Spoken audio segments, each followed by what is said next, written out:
Bəs Ermənistan Azərbaycana vurduğu 800 milyard dollarlıq zərərin təzminatını necə ödəyəcək? Sülh danışıqlarında bu məsələ də gündəmdədir. Ermənistanın hazırki büdcəsini nəzərə alsaq, məsələnin həlli üçün cəmi 2 yol görünür. Bu yollar Ermənistanı hara aparacaq? Daha ətraflı sujetdən biləcəyik.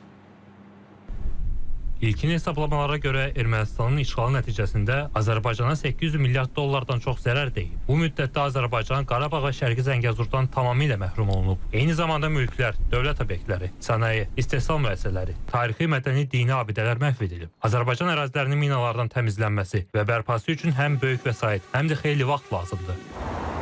Münaqişədən sonra isə Ermənistan hakimiyyəti mütəmadi olaraq Azərbaycanla sülhə dair bəyanatlar səsləndirir. Ekspertlərin fikrincə, əgər İrəvan Azərbaycanla münaqişə səhifəsini bağlamaqda səmimidirsə, o zaman münaqişənin nəticələri ilə bağlı məsuliyyəti də üzərinə götürməlidir. Azərbaycan-Ermənistan sülh danışıqlarında təzminat məsələsinin gündəmdə olması rəsmi Bakının birbaşa hüququdur. Çünki tarixən böyük müharibələr başa çatdıqdan sonra məğlub və işğalçı ölkənin maddi təzminat və kompensasiyası sülh razılaşmasında əksini tapır.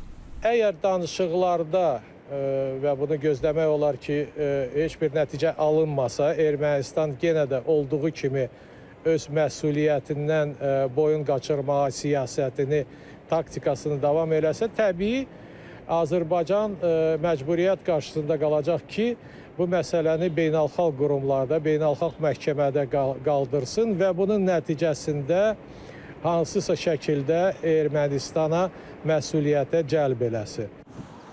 Hazırki rəqəmlərə görə Ermənistan Azərbaycana azı 800 milyard dollar təzminat ödəməlidir. Lakin 7-8 milyard dollar büdcəsi olan Ermənistanın bu vəsaiti ödəmək imkanı olmaya bilər. Bunun ödənməsi üçün isə 2 yol var. Birinci yol İrəvana havadarlıq edən dövlətlər və təşkilatların yardım etməsidir. Digər yol isə Ermənistanın Azərbaycana müəyyən ərazilərini güzəştə getməsidir.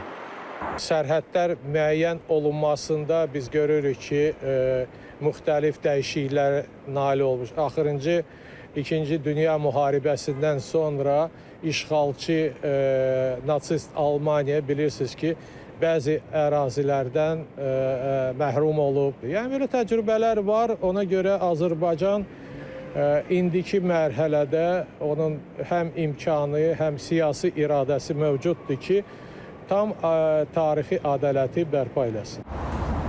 Ermənistanın işğala görə cəzalandırılması president yarada bilər. Belə ki, işğala görə işğalçı dövlətin suverenlikdən məhrum edilməsi dünyadakı bir çox münaqişənin bitməsində, o cümlədən Ermənistandakı revanşist meyillərin qarşısının alınmasında mühüm rol oynaya bilər.